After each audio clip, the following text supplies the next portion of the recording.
Doomsday Mom Lori Vallow back in court, and things got weird in court today. The convicted killer preparing for her final trial here in the Valley, accused of conspiring to kill her ex-nephew-in-law, and she was already found guilty, though, in other trials. Fox 10 investigator Justin Lum was in the courtroom. He joins us live with the back and forth between Lori and the judge.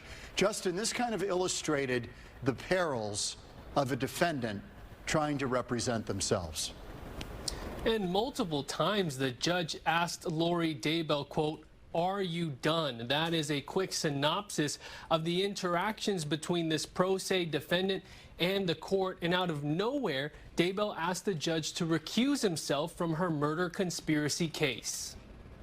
Just minutes before that curveball in the courtroom, Lori Vallow Daybell took issue with her name being listed on jury questionnaires ready to be sent out next week. She claims one of the jurors from her last trial knew of her Idaho case that led to convictions for the killings of her two children, JJ and Tylee, that happened in September 2019. Your Honor, in light of the juror misconduct or the alleged juror misconduct, I have to object to us having so much information go out about my personal information in that jury questionnaire. Do you not think that was a problem? What personal information? The state versus Lori Daybell. It's the name of the case.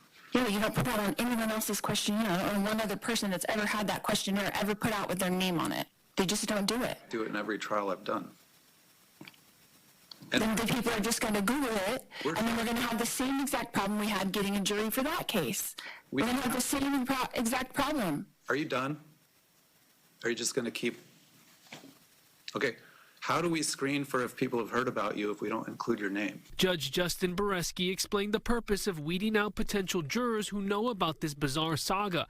Vallow Daybell intends to call on her former best friends, Zulema Pastenes and Melanie Gibb, key witnesses in the 2023 Idaho trial, who told the court about Lori's religious beliefs, identifying family members as dark spirits before their murders. Daybell told the judge that Gibb and Pastenes have relevant information on Brandon Boudreaux, but didn't elaborate much. Boudreaux is her ex-nephew-in-law, who was almost shot in Gilbert back in October 2019 outside his home. Prosecutors say Lori sent her brother Alex Cox to kill him. Near the end of this hearing, Daybell accused Beresky of having a personal bias. Denied every single one of my motions since for a year and a half that I've been here. Every single one of my motions has been denied. And have any of those motions not had merit? You've denied every single motion.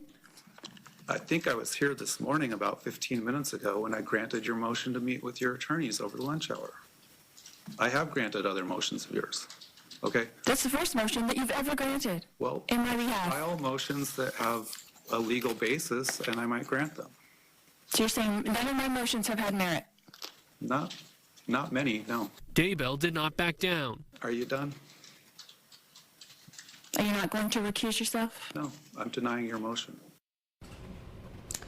And that is how things went this morning. Again, the motion that the judge did grant has to do with Vallow Daybell getting more time during the lunch recess with her advisory council, including her paralegal and investigator during trial, to go over whatever issues may come up. Opening statements are set for June 2nd, and trial could last until June 13th at the earliest. I'm Fox 10 investigator Justin Lum.